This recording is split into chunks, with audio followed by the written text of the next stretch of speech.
నీ కొరకు నన్ను ముందుగానే నిర్ణయించితివే. నీవు నన్ను పిలిచి నీ నీతినిచ్చి మహిమ పరచితివే. నేనేమయ్యుంటినో అందుకు కాదయ్యా, నా క్రియలను బట్టి అసలే కాదయ్యా. చూపావు ప్రేమ నాపై, పిలిచావు నన్ను కృపకై. జనములకు ప్రవక్తగా నన్ను నియమించావయ్యా.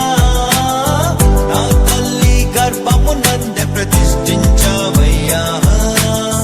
జనములకు ప్రవక్తగా నన్ను నియమించావయ్యా.